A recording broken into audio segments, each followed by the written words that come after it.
इन लोगों ने जीवन भर खादी के कपड़े पहने हैं, चाहे मेडिकल कॉलेज में हो या कहीं हो। मैंने अभी बैठे बैठे करुणाकरी जी से पूछा कि अभी भी खादी के कपड़े नियम से पहनते हैं? अरे बोले हमारे घर में तो डायपर्स भी खादी के होते हैं। क्या है, ये जीवन शैली का अभिन्न हिस्सा है। और इंदौर से उन्होंने पढ़ाई की, फिर वर्धा में गांधी धाम में उन्होंने, गांधी धाम का सेवा धाम में चेस्ट और हार्ट के सर्जन रहे, काफ़ी वर्ष वहाँ रहे। उसके बाद अमेरिका में ट्रेनिंग ली और 12 वर्ष बाहर रहकर सेवा धाम और अमेरिका में, फिर वो इंदौर आए 1984 और फिर तब से वे क्लॉथ मार्केट हॉस्पिटल में अपनी सेवाएं देते रहे, मानस सेवाएं देते रहे। और अभी भी वे बहुत काम करते हैं। अभी उनका जो स्किल है अपने काम का वो बरकरार है और वो मानवों की सेवा में अभी भी लगे हुए हैं। उनके छोटे भाई अनिल एक अलग किस्म से जाने जाते हैं, सेवा भाव से और सामाजिक मुद्दों में लड़ने वालों में वो अग्र पंक्ति में होते हैं। वकील हैं, अधिवक्ता हैं, लेकिन अनेक पिटीशंस गरीबों की उन्होंने लड़ी हैं, अपनी ओर से लगा कर कोर्ट के सामने सच्चाइयों को उजागर किया है। बहुत अच्छे वक्ता हैं।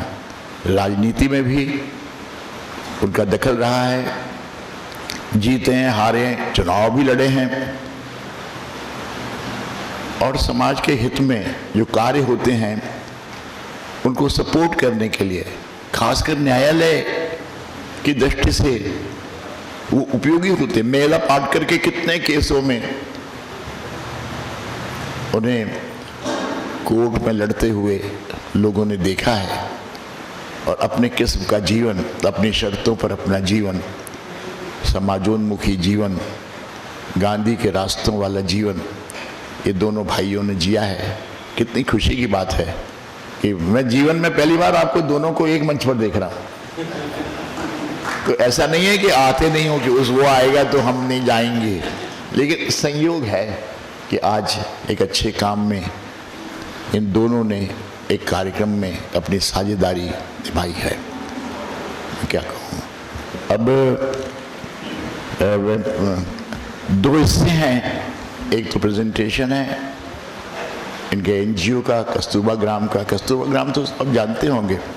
और करुण भाई, इंदौर के लोग कस्तूरबा ग्राम का भ्रमण कर सके ऐसा भी एक रहे, क्योंकि लगता है कि कैसे जाएं वहाँ, देखने देंगे कि नहीं, जबकि वहाँ तो कितनी चीज़ें हैं समझने के लिए, देखने के लिए। परिसर कितना समृद्ध है। वहाँ के कुट्टी मैनन थे तब वहाँ की गायें और वहाँ की खेती और सब एवरीथिंग, वहाँ का कॉलेज, सबका अपना महत्व रहा है। लेकिन जनता कई बार जानती नहीं है, नाम जानती है लेकिन काम नहीं जानती है। काम भी जान सके ऐसा एक रास्ता बन सके तो मैं सोचता हूँ बहुत अच्छा होगा।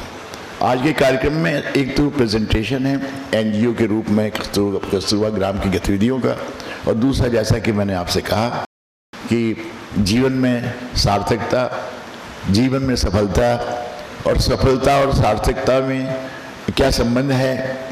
आदमी के जीवन में ये दोनों जो महत्वपूर्ण मुद्दे हैं ये किस रूप में प्ले करते हैं, क्या उनका खेल रहता है, और आदमी के हाथ में कितना रहता है और समाज के मूल्यांकन में कितना रहता है। बहुत सारी बातें इस विषय को लेकर दिमाग में आती हैं। और इस विषय पर मैं चाहूँगा कि अनिल जी दो शब्द कहें। आप भी उस पर जब वो बोलें तब विचार कीजिएगा, क्योंकि ये कोई ऐसा विषय नहीं है कि जिस पर आप नहीं सोच सकते और केवल अनिल जी ही सोचेंगे। सब सोचते हैं। सफलता और सार्थकता, सक्सेस एंड मीनिंगफुलनेस सब समझते हैं। तो आपके दिमाग में कोई प्रश्न आए तो हम 15 मिनट प्रश्नोत्तर में, अधिक तो नहीं क्योंकि उसके बाद प्रेजेंटेशन है, कुछ प्रश्नोत्तर भी करेंगे। तो मैं भाई अनिल से आग्रह कर रहा हूँ कि वे पधारें और सफलता और सार्थकता जीवन में इस पर 2 शब्द कहें। आइए।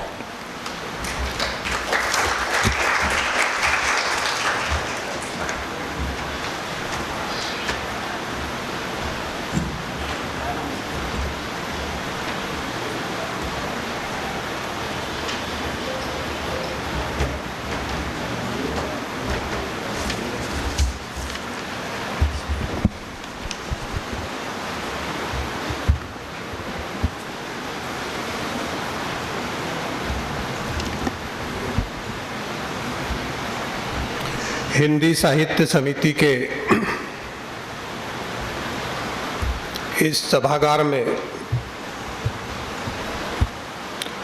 मंच एवं सभागृह में उपस्थित आत्मीय स्वजन,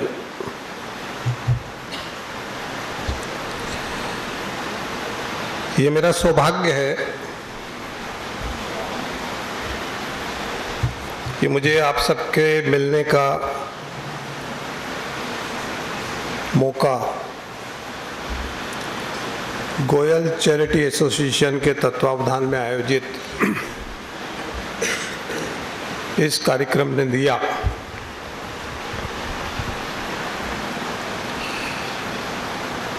मंच पे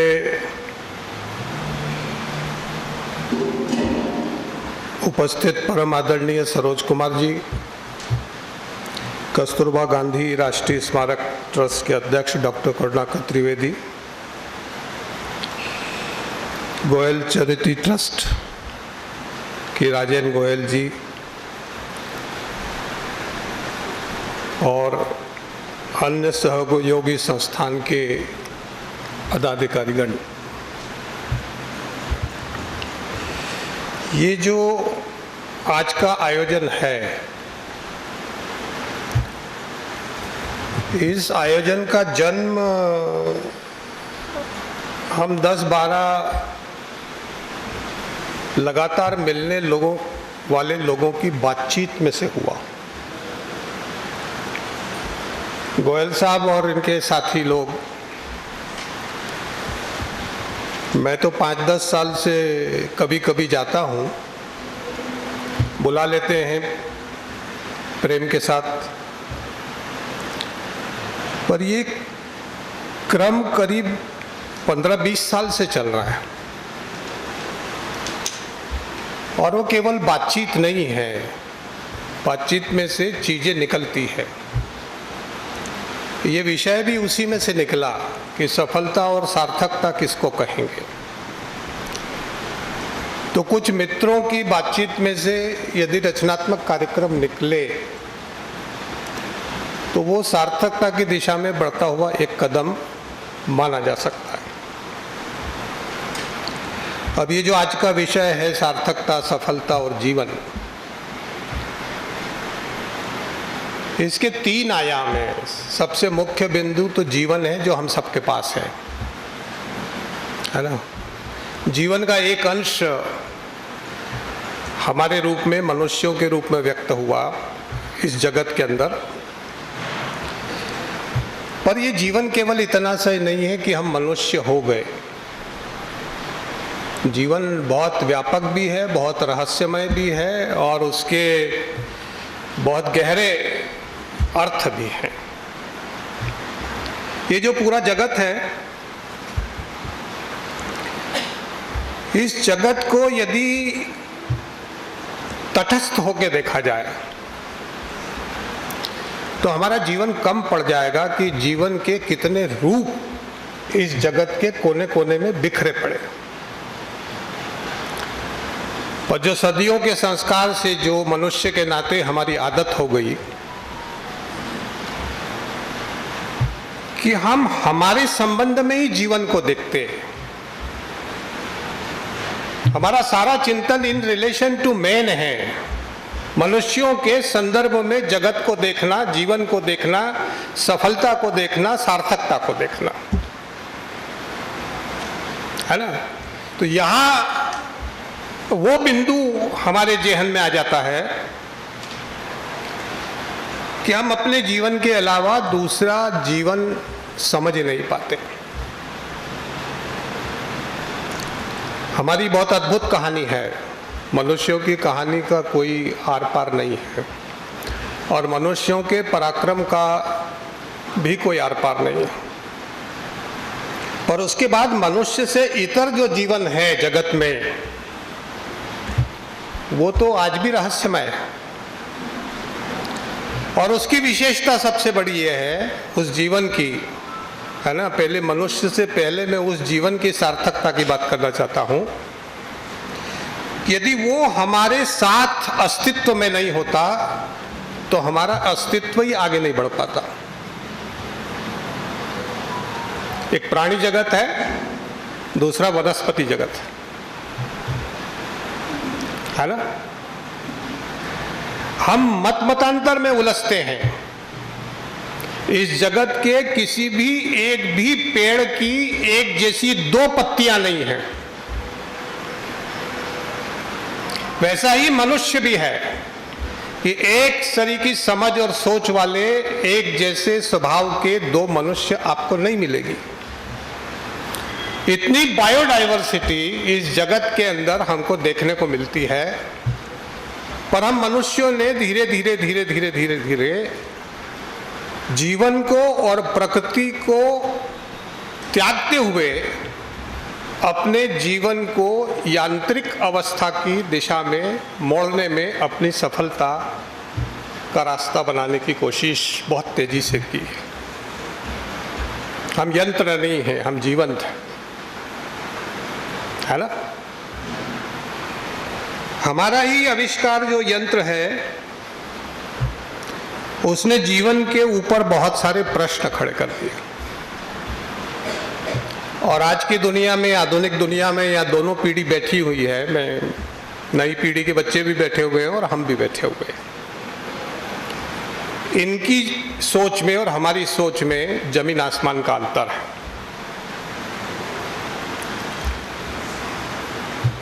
कल सुबह मैं रंजीत सिंह कॉलेज में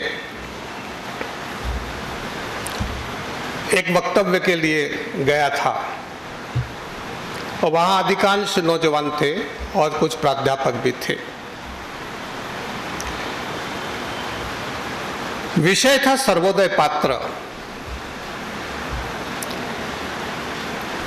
ये जो सर्वोदय शब्द है, जो गांधी और विनोबा को पढ़े हैं, समझे हैं, देखे हैं, उनके लिए नया नहीं है। और जो यांत्रिक सभ्यता के लोग हैं, जो बटन दबा के पिज़्ज़ा और अमेज़न से सामान बुलाते हैं, उनको मनुष्यता के स्पर्श और मनुष्यता के सवालों की उतनी गहरी समझ नहीं है जितनी गांधी और विनोबा के सर्वोदय दर्शन के अंदर निहित है। सर्वोदय में तेरा मेरा है ही नहीं। इस जगत में भी, जीवन में जो तेरा मेरा है वो मनुष्यों के बीच में है। बाकी प्राणी जगत में या वनस्पति जगत में तेरा मेरा नहीं है। दादा धर्माधिकारी मालकियत और मिल्कियत की बात करते। यदि तटस्थ रह के मनुष्य समाज के अलावा जगत को आप देखेंगे तो हमारे अलावा कोई भी अपने आप को मालिक कहने वाला भी नहीं है और कोई मिल्कियत का दावा करने वाला भी आपको दिखाई नहीं देता। आम का पेड़ आपसे ये नहीं कहता कि ये आम मेरे हैं, पर हमारी मालकियत की ज़मीन में यदि वो खड़ा है तो हम लठ लेके आ जाते हैं।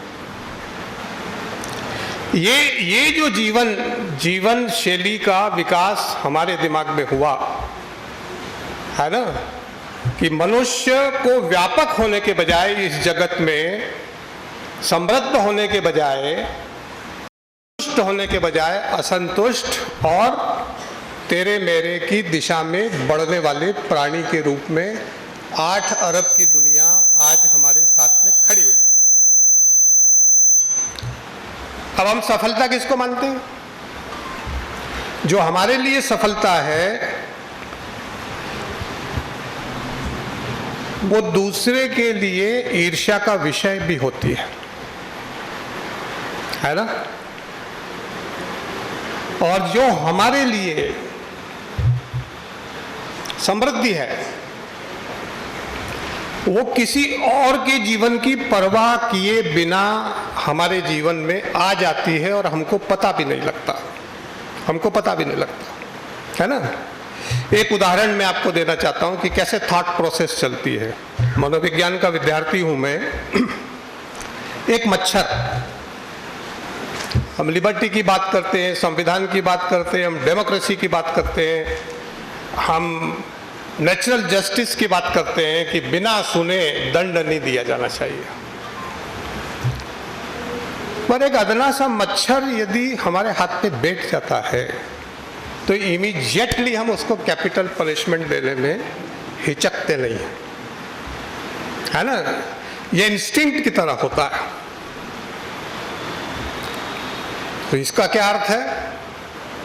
यदि जीवन के संदर्भ में हम सोचेंगे तो हमें एकात्म का भाव होना चाहिए कि वो भी जीव है, हम भी जीव है। हमको क्या राइट है कि हम अकारण सिर्फ वो किसी ऑब्जेक्ट को समझ के हमारे ऊपर बैठ गया और हमने सुनवाई का मौका दिए बिना। ये इसको आप विश्लेषण करिए, हर जगह दिखाई देता है।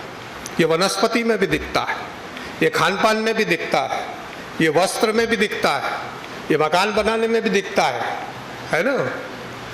पेड़ लगाया, बगीचा लगाया, अब बगीचे को क्या मालूम, क्या पक्षियों को क्या मालूम कि वो आपका बगीचा है। वो तो जगत में लगा हुआ एक वृक्ष समझ के आके जाम खा रहा है और आप कितने उपद्रव कर रहे हैं उसको भगाने के लिए। तो हमारे अलावा किसी भी प्राणी ने मनुष्य को भगाने की कोशिश नहीं की, बल्कि उसके सानिध्य में अपने जीवन को बिताया है।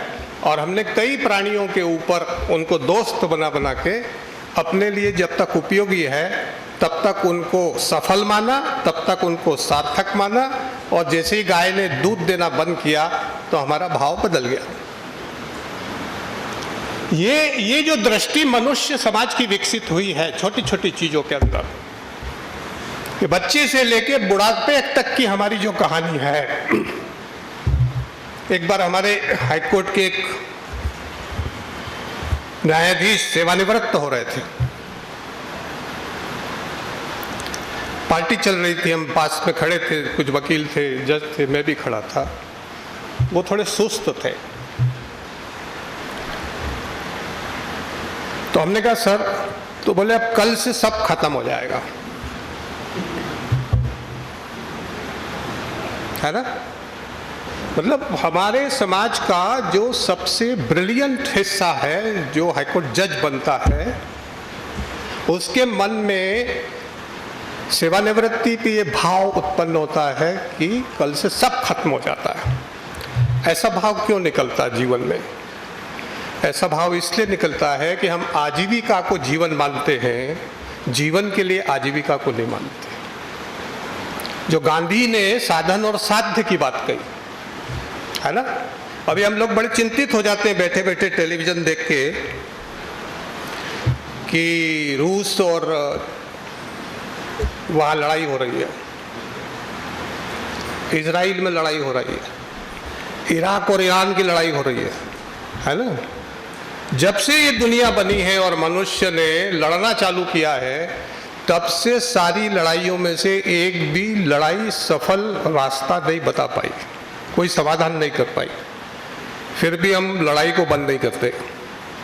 और केवल देशों की लड़ाई नहीं होती, हमारे जीवन में घर में लड़ाई होती है, परिवार में लड़ाई होती है, समाज में लड़ाई होती है, धर्म में लड़ाई होती है, अखबार में लड़ाई होती है, भाई भाई में लड़ाई होती है। इसको गिनाएंगे तो मतलब महाभारत से बड़ा ग्रंथ हो जाएगा कि मनुष्य के जीवन में कितनी तरह की लड़ाइयाँ हैं। ये एक डायमेंशन हमारे मन का ये आया कि हम लड़ते हैं, क्यों लड़ते हैं। तो लड़ाई के वहाँ भी सफलता उठी हुई है कि इतनी अच्छी लड़ाई लड़ी कि उसको मार दिया और सफल हो गए। तो अब इस सफलता को ग्लोरीफाई किया जाए, कि पूरी ह्यूमैनिटी को, मनुष्यता को खत्म करने वाली यदि कोई लड़ाई हो तो उसको सपोर्ट किया जाए या उसका विरोध किया जाए। तो हम लोग, अधिकांश लोग इस द्वंद्व को समझ नहीं पा रहे और जैसे जैसे आगे बढ़ रहे हैं। फिर सार्थकता की बात है। हमारे परिचय में सरोज भाई ने कहा कि ये दोनों भाई खादी पहनते हैं, है ना। खादी क्या है? खादी मनुष्य के गुण की वृद्धि है। जो प्रागैतिहासिक मनुष्य था उसने अपने शरीर को ढकने के लिए कोई खोज के बारे में चिंतन चालू किया तो उसकी बहुत लंबी कहानी। कभी आप कलकत्ता जाओ तो गोल घर में कपड़े के इतिहास का म्यूजियम बना हुआ है कि मनुष्य ने कपड़ा कैसे बनाया। ये जो हमारा दिमाग है जो लड़ता है, ये प्रतिदिन प्रतिक्षण किसी न किसी कोने में नए आविष्कार को भी ढूंढता रहता है। ये ऐसी अद्भुत चीज है। हमारे को दो ही चीजें मिली इस जगत में, एक मिला है तन, दूसरा मिला है मन, है ना। तो यदि बहुत संक्षिप्तीकरण करना हो इस विषय का कि सफल मनुष्य कौन है, जिसका तन और मन ठीक हो, है ना। और यदि आपका तन और मन ठीक नहीं है तो फिर आपके लिए जीवन बड़ा कष्टप्रद हो जाता है, कष्टप्रद हो जाता है। तो आज की दुनिया का जो सबसे आधुनिक दुनिया है, यांत्रिक दुनिया है, जो गतिशील दुनिया है ना। गति के भी 3 डायमेंशन है, गति, सद्गति और दुर्गति, है ना। हमारी जो कहानी प्राचीन काल में चालू हुई थी वो गति से सद्गति की तरफ बढ़ी थी और अब गति का घमासान इतना है कि हम दुर्गति की दिशा में हर क्षण जा रहे हैं।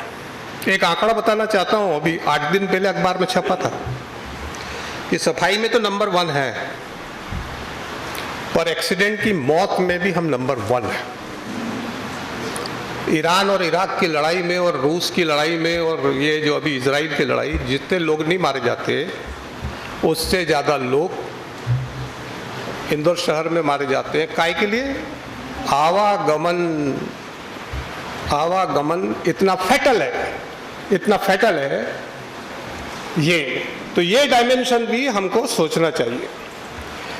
30 मिनट का समय है, मैं करीब करीब मानता हूं हो गया।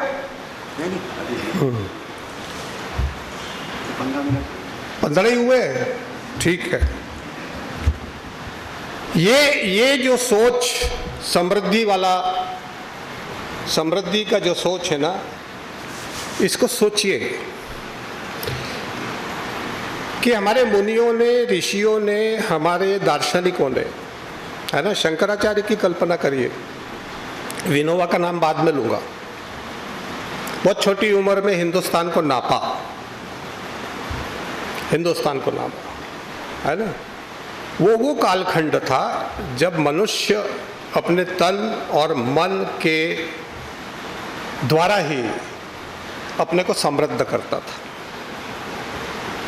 आज हम उस कालखंड में हैं जिसमें तन और मन को मार के हम समृद्ध होना चाहते हैं। अभी का जो इंदौर है उसमें चलने की जगह नहीं है।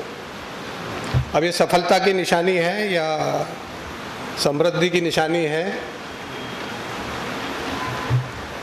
मेरे दामाद ने कल सुबह अमेरिका से नोएडा और दिल्ली का पॉल्यूशन का इंडेक्स का मीटर मुझे व्हाट्सएप करके भेजा। तो उसकी जो आखिरी लिमिट थी उससे भी ज़्यादा पॉल्यूशन था, तो उसने डेटा बताने से इनकार किया। ये हमारी समृद्धि है, ये हमारी सफलता है ना। इंदौर में और दिल्ली में और हिंदुस्तान के महानगरों में हमारी समृद्धि के कारण जो यातायात की समस्या उत्पन्न हुई है, उसका ये डायमेंशन हमको समझ में ही नहीं आता कि हमारे पास हाथ, पैर और दिमाग है और हमारे शरीर में ताकत है जिससे हमको चला जा सकता है और इस पे कुछ नया किया जाना चाहिए। नया किया जाना चाहिए। कोरोना काल में आपने देखा होगा, एक खबर छपी थी कि जालंधर जो हिमालय से 300 किलोमीटर दूर है, वहाँ से पहली बार पूरी हिमालय की श्रृंखला नंगी आंखों से दिखाई दी थी।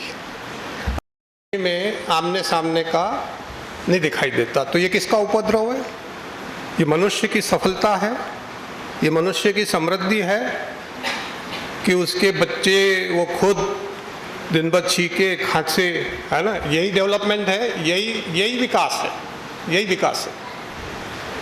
तो ये जो सारे नए सवाल हैं, मैं बार बार कहता हूँ इस बात को कि मार्क्स से लेके, गांधी से लेके, माओ से लेके जितने भी चिंतक हुए, इन लोगों ने गरीबी, भूखमरी, कुपोषण, शोषण, अन्याय, अत्याचार, और हमारे सारे चिंतकों ने इनके ऊपर बहुत गंभीरता से सोचा और नए दर्शन दिए और सामाजिक राजनीतिक क्रांति को आगे बढ़ाया। अब वो कालखंड आ गया है कि जरूरत से ज़्यादा भौतिक संपदा और समृद्धि से जो विकृतियां और समस्याएं हमारे समाज में पैदा हो रही है, उस पे कोई एलियन आके प्रकाश नहीं डालेगा। आज जो जिंदा मनुष्य इंदौर में है, दिल्ली में है, बम्बई में है, न्यूयॉर्क में है, उनको ही सोचना पड़ेगा। ये लड़कियां, इनके छोटी बहनें या जो लोग हमारे बीच से चले गए, वो तो नहीं सोचेंगे। हर कालखंड में मनुष्य ने सोचा है और रास्ता निकाला है। हम सोचने से मना क्यों कर रहे हैं? हम बोलने से मना क्यों कर रहे हैं? हम चलने से मना क्यों कर रहे हैं? 6 लाख लड़के लड़कियां आए इंदौर में, IAS, UPSC, पटवारी से लेके जितनी कॉम्पिटिटिव परीक्षा होती है, उसको जीवन का लक्ष्य बना के पढ़ने के लिए आए। हमारे ही बच्चे, लाडले बच्चे, उनको सब हम अच्छी तरीके से देते, पैसा भी देते, सब देते, और एक एक कमरे में 3-3 पलंग डाल के पड़े हुए हैं, किचन लेस हैं, दिन भर मोमो खा रहे हैं, चाट खा रहे हैं, ये खा रहे हैं, सड़क पे खा रहे हैं। तो हिंदुस्तान के नौजवान का स्वास्थ्य वो हासिल करेगा या नहीं करेगा प्रतियोगी परीक्षा में, पर स्वास्थ्य को तो 101% डैमेज कर रहा है, और इस पे हम भी चुप हैं। यूनिवर्सिटी, सार्थकता की बात, पूरा जीवन सरोज भाई का छात्रों के बीच में गया, शिक्षाविद है। आज हिंदुस्तान में कॉलेज और यूनिवर्सिटी में एडमिशन तो सब लेते हैं, पर 40% बच्चे कॉलेज और स्कूल में जा रहे हैं, बाकी कोचिंग में जा रहे हैं, उनकी डमी एडमिशन है। ये हिंदुस्तान का ज्वलंत प्रश्न है जिसको कोई एड्रेस ही नहीं कर रहा। मतलब हमारे नौजवान ने, हमारे पालकों ने यूनिवर्सिटी की, कॉलेज को डिसऑन कर दिया, इसकी कोई यूटिलिटी नहीं है, ये हमारे बच्चे को प्रतियोगी परीक्षा में आगे नहीं बढ़ा सकते, और बच्चे अपनी सफलता का राह चुनने के लिए कोचिंग क्लास में जा रहे हैं। वो 2 लाख रुपए का प्रोफेसर वहाँ खाली बैठा हुआ है और समय निकाल के यही कोचिंग में डमी पढ़ाने का काम भी करता है। ये इसी देश के लोग कर रहे हैं, इसी समाज के लोग कर रहे हैं, हम ही कर रहे हैं। हमारी जबान नहीं खुलती, हम नहीं बोलते, ये प्रश्न नहीं उठाते, और फिर कहते कि लड़के ऐसे, फिर कहते लड़की ऐसे। ये जो सारी समृद्धि थी सत्य बोलने की, विवेकशील बोलने की, उसके बजाय क्या वितंडावाद इस समय चल रहा है। ये जो नई मशीन आपके हाथ में आई है, जिसके हम सब एडिक्ट हो गए हैं, इस पे ये तो कोई शंकराचार्य का भाष्य तो नहीं है उसके अंदर, विवेकानंद की बात तो नहीं है, विनोबा का विचार तो नहीं है, जीवन को आगे बढ़ाने वाली बात तो नहीं है। वो इसको गाली दे रहा है, वो इसको गाली दे रहा है। यदि एक बार इंदिरा गांधी के जमाने में लाल किले के वहां जमीन को खोद के कि आने वाली पीढ़ियां देखेंगी कि कैसे मनुष्य थे, तो कालपात्र को गाड़ा गया था, तो बड़ा झगड़ा हो गया था। अब तो टेक्नोलॉजी का युग है, डॉक्यूमेंटेड है। 100 साल बाद का मनुष्य आज के मनुष्य के वीडियो को देखेगा, व्हाट्सएप को देखेगा, फेसबुक को देखेगा, तो बोलेंगे कि हमारे पुरखे कैसे थे। हमारे पुरखे कैसे थे, और ये सोच हमारा जा ही नहीं रहा है, ये सोच हमारा जा ही नहीं रहा है। तो मैं यही कहना चाहता हूं कि सार्थकता और सफलता जीवन के विशेषण है, और वो दोनों चीजें, ये दोनों विशेषण मूल से भिन्न है। जीवन जीवन है, जीवन में एक प्रवाह है, जीवन में एक आनंद है, जीवन में एक सुकून है, जीवन में एक चुनौती है। हम हमारी सफलता और सार्थकता को सिद्ध करने के लिए, अब मैं मान लीजिए गन लेके, रिगिंग करा के, शराब पाट के, आपको डरा के, धमका के देश की हुकूमत को हासिल कर लूं, मेरी तो सफलता है और लोकतंत्र की सार्थकता है। और लोकतंत्र के अंदर यदि हमारी वाचा बंद हो जाए, जैसे जीवन में हो गई, कि हमारी पीढ़ी के लोगों में हिम्मत ही नहीं है कि हमसे कम उम्र के बच्चों के सवालों का, उनके प्रश्नों का, उनसे संवाद का कोई रास्ता हम खोज नहीं पा रहे हैं, हम डिप्रेस हैं। हमको डर लगता है कि हम बात नहीं कर सकते। क्यों नहीं बात कर सकते? क्योंकि हमारा ही बच्चा हमारी बात नहीं मानेगा। तो ये संकट जो जीवन में आया है, ये बहुत सारे सवाल उठाता है, तो सवाल उठाता है। तो जो बात कही, जो तत्वमसी की बात कही, जो ब्रह्म की बात कही, जो उठने की बात कही, जो जागृत होने की बात कही, ये सब हिंदी साहित्य के लोग अपनी कलम से लिख के चले गए। वो सब यहाँ लाइब्रेरी के अंदर बंद है। जब हम बच्चे थे तो ये जीवंत हमारे अंदर जाता था। आज क्यों नहीं जा रहा? आज क्यों नहीं लिख पा रहे? तो हमारा जीवन सिकुड़ा है, हमारी सोच में कमी आई है। मैं किसी पे उंगली नहीं उठा रहा, मैं अपने आप की बात कर रहा हूं। मेरे को भी क्रोध आता है, मेरे को भी गुस्सा आता है, मैं भी लोगों को डांट देता हूं, है ना। मेरे में भी अवगुण है ना, पर उनको खोजना ही तो जीवन है। कबीर यही तो कह गए, जिसने भी कहा कि निंदक नीरे राखिए आंगन कुटी छबाए। आप मेरे को देख के मुस्कुराए नहीं, मतलब आप कोई षड्यंत्र कर रहे हो। ऐसा भी यदि होने लगेगा इस जीवन में, आप समझ, सिंपल नमस्कार के लिए भी इतना ईगो रखने लगेंगे कि पहले वो मुस्कुराएंगे तो फिर मैं मुस्कुराऊंगा। तो इसमें न तो सफलता है न सार्थकता है ना। तो ये बहुत छोटी छोटी बातें हैं जिन पे हम लोगों ने सोचना, समझना, उसको अगली पीढ़ी को देना। मेरा सौभाग्य है कि मुझे विनोबा से बात करने का मौका मिला, रविशंकर महाराज से मिलने का मौका मिला, रजनीश को सुना, यहाँ पर दिनकर को सुना, महादेवी को सुना, है ना। नाम गिनाने लगेंगे तो पूरी गैलेक्सी भर जाती है। हम जयप्रकाश आंदोलन में थे, जेल में रहे 19 महीना। जेल में जयप्रकाश जी ने हमको पिताजी के हाथ एक कविता भेजी थी। उस कविता में आखिरी की 2 पंक्ति थी कि सफलता असफलता की परिभाषा भिन्न है मेरी, है ना।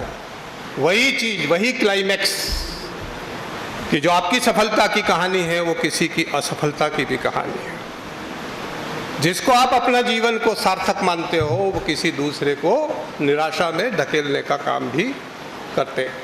कितने प्रश्न, कितनी चुनौतियां आज के कालखंड में हम लोगों ने अपने व्यक्तित्व से, कृतित्व से, चिंतन से और जीवन शैली से इस मुल्क और इस दुनिया के सामने खड़ी की है, और उनके प्रश्नों को हल करने से हम घबरा रहे हैं। हम भी 10-20 साल रहेंगे, उसके बाद नए लोग आएंगे, वो तो याद ही नहीं रखेंगे कि ऐसे लोग थे कि जिन्होंने सवालों के समाधान ही नहीं खोजे। तो जीवन की सार्थकता सवालों को उठाने में है, जीवन की सफलता सवालों को हल करने में है। तो हर पीढ़ी ने, हर मनुष्य ने अपने जीवन के, अपने परिवार के, अपने समाज के, अपने देश के, अपनी दुनिया के जो भी बुनियादी सवाल हैं उनके ऊपर चिंतन करना चाहिए, सोचना चाहिए, मनन करना चाहिए और मल्टीप्लाई करना चाहिए। जैसे हम 8-10 मित्र बैठते हैं बुधवार को, तो हमारी बातचीत में से ये गोष्ठी निकल आई। इन्होंने कहा कि इस विषय पे बोला जाना चाहिए और फिर ये आयोजन हो गया। अब इसको मल्टीप्लाई करिए। यदि मनुष्य बोलने का काम बंद कर देगा तो फिर डिसेबल हो गया, तो फिर एबल की दुनिया कहाँ रही, डिसेबल्ड की दुनिया हो गई। आप अपनी आंखों से देखना मना कर रहे हैं, टेलीविजन जो बता रहा है वही देख रहे हैं, आप जंगल में घूमने नहीं जा रहे, आप किसी से मिलने नहीं जा रहे। ये सारे जो जीवन में सवाल उठ के खड़े हुए। आपको खाना बनाने में परेशानी होती है, आपको झाड़ू काटने में परेशानी होती है, आपको कपड़ा धोने में परेशानी होती है, फिर आपको चलने में भी परेशानी होने लगती है, फिर दिखने में परेशानी होने लगती है। तो इन सब परेशानियों का हल यही है कि जो जीवन की ऊर्जा है, जो जीवन का तत्व है, उसको अपने जीवन में अभिव्यक्त करिए। वही जीवन की सार्थकता है और वही सफलता है। मुझे मौका दिया, आपने ध्यान से सुना, मैं आपका बहुत बहुत आभारी हूँ। सबको प्रणाम करता हूँ, धन्यवाद। एक बात आपने सुनी होगी सबने, इस जगत में नाम रूप के भेद है ना। और हमारे जीवन का जो गढ़ा जाता है हमारे अनुभवों से, है ना, तो तरह तरह के भेदों से हम अपने जीवन को, मन को, चिंतन को गढ़ने का काम करते हैं। तो ये घर गृहस्थी और आध्यात्मिकता जो दो शब्द हमने मान लिए, ये विपरीत छोर है। ये विपरीत छोर नहीं है, एक ही है। दोनों के अलग अलग कालखंड है। क्या छोटे छोटे बच्चों का पालन पोषण करके उनको बड़ा करना ये जीवन का अध्यात्म नहीं है, या ये घर गृहस्थी का जंजाल है? बताइए। वयोवृद्ध बुजुर्गों के पास में बैठ के उनके अनुभव को सुनना, ये समय का दुरुपयोग है, या जिसने जीवन को जिया है उससे जीवन के आनंद को, जैसे इस लाइब्रेरी में आके बैठते हैं वैसे एक जिंदा मनुष्य की कहानी को सुनने के लिए बैठे। और भी कई उदाहरण दिए जा सकते हैं, है ना।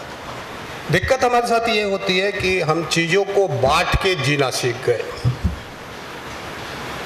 चीज़ों को जोड़ के, विचारों को जोड़ के जीना सीखेंगे तो ये द्वंद्व भी खत्म हो जाएगा कि ये अध्यात्म है या ये पारिवारिक जीवन है, और फिर वो चाहना भी बंद हो जाएगी। मैं तो कभी कभी कहता हूँ अपने जहाँ बोलने का मौका मिलता हो कि रात के अंधेरे में अमावस को, जहाँ शहर का प्रकाश न हो, आकाशगंगा को देखना।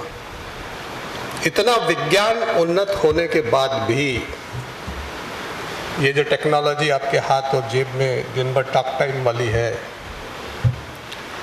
इसके आ जाने के बाद भी अंतरिक्ष से एक भी मैसेज ये नहीं आया है कि इस गैलेक्सी में पृथ्वी जैसा जीवन और भी कहीं है। हम परिकल्पना करते हैं कि होगा, क्योंकि ये असंभव बात है कि ऐसा हो ही नहीं। अकेली पृथ्वी में क्या खासियत है, पर प्रत्यक्ष ज्ञान हमको नहीं है। तो यही हमारे जीवन की सफलता है और यही सार्थकता है कि इतनी बड़ी आकाशगंगा में, इस छोटी सी पृथ्वी में हमको सर्वाधिक उन्नत मनुष्य के रूप में जीवन मिल गया।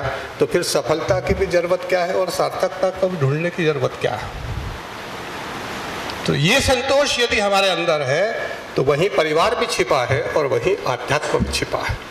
ये जो बांट के देखने की आदत हमें, जो छोड़ देते हैं संसार को और फिर बड़ा आश्रम बन जाता है ना। एक छोटा सा साक्षर बच्चा हमारी दादी के समय गली मोहल्ले में घूमता था, तो वो उसको बुला के कहती थी कि नाना पोथी बाची दे।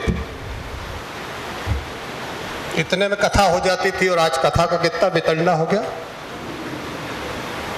सुकून किस में मिला, ज्ञान किस में मिला?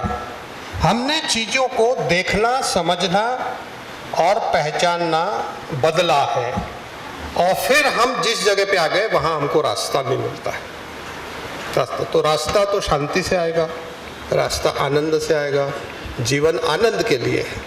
आज हमारी एक ही तमन्ना होनी चाहिए जीवन में कि जन्म से मृत्यु तक हम आनंददायी समाज के अंदर जिंदा रहें। भागादौड़ी के, मारकाट के, गाली गलौज के, दिन भर अपने को धिक्कारने के, ये भी तो मनुष्य ने ही बनाया है ना, किसी और प्लेनेट के लोगों ने आके नहीं बनाया ना। तो ये साइकोलॉजिकल प्रॉब्लम है, व्यक्ति की भी, समुदाय की भी, राजनीति की भी, धर्म की भी, है ना। तो इसका रास्ता कौन खोजेगा? ये दिमाग ही खोजेगा ना। जिस दिमाग, ये दुनिया भी जो आज की जो विपरीत दुनिया हमको लगती है, कई लोगों को ये अनुकूल दुनिया लगती है। उनको लगता है हमारी लॉटरी खुल गई, लोग कोई बोल ही नहीं रहे, हमको जो करना कर लेंगे। यही है ना, हम शांत हैं, उनको किसी से डर ही नहीं लगता, और हमको बोलने में डर लगता है, हमको सोचने में डर लगता है, हमको जीने में डर लगता है, हमको बात करने में परेशानी होती है। तो ये जो बैरियर है, इसको तोड़ना ही सबसे बड़ा अध्यात्म है, और इससे नहीं डरना, इससे नहीं डरना, है ना। कबीर के जमाने में साइंस और टेक्नोलॉजी नहीं था, श्रुति और स्मृति थी। गृहस्थी करते हुए, निरक्षर होते हुए जो बोल गए, निरक्षरों ने ही समाज में धरोहर के रूप में इस स्मृति में सहेज के रखा। हम सद्विचार को, सद्गुण को सहेज के रख नहीं पा रहे हैं, और ब्लड प्रेशर को, बीमारियों को, धन संपदा को, दौलत को समेटने के अंदर लगे हुए हैं। तो प्रश्न तो खुद से पूछना चाहिए, खुद से पूछना चाहिए, दूसरे से क्या पूछेंगे प्रश्न। आनंद, जीवन का आनंद खरीद के नहीं लाया जा सकता, नहीं लाया जा सकता। आनंद की भी कई कैटेगरी है, पैशाचिक आनंद भी है। मुझे दंगा करने में मजा आता है, मुझे आपको मारने पीटने में मजा आता है, मुझे ड्रग बेचने में मजा आता है, मुझे अनसुनी करने में मजा आता है। तो ये सारे डायमेंशन है, और इन सब डायमेंशन के रहते हुए भी हमारे पुरखों ने, वो भी मनुष्य थे और हमारे से कम साधन संपन्न मनुष्य थे, उन्होंने बहुत अद्भुत काम करके हमारे पास में रख गए। हम सिर्फ इतना कर सकते हैं कि जो सामान्य काम है उसको पूरी चैतन्यता के साथ में करें। यही मैं मानता हूँ कि दोनों तीनों प्रश्नों का उत्तर इसमें आ गया। आखिर में एक बात मैं और कहना चाहता हूँ कि जीवन क्या है, इवेंट है या मूवमेंट है ना। जीवन प्रवाह, जैसे वायु बह रही है, ये सब बह रही है, रक्त का प्रवाह है, जीवन का प्रवाह है, अनुभव का प्रवाह है, ज्ञान का प्रवाह है। तो उसको हम सीमित क्यों कर रहे हैं, सीमित क्यों कर रहे हैं। और जो पुरानी चीजें, जो हमारे अवगुण थे, उनको, है ना, उन अवगुणों को निकालने का काम, यदि मैं आपके अवगुण बताऊंगा तो दंगा हो जाएगा, मेरे को खुद को ही खोजना पड़ेगा। तो यही तो अध्यात्म है, यही तो आत्मज्ञान है, यही तो सभी ने किया। जिनको आप पुरखा मानते हैं, जिनको ज्ञानी मानते हैं, जिनको आध्यात्मिक मानते हैं, इन्होंने इसके अलावा क्या करके बताया, बताइए आप। तो वो कर सकते तो आप क्यों नहीं कर सकते। इतना सही उत्तर है। धन्यवाद।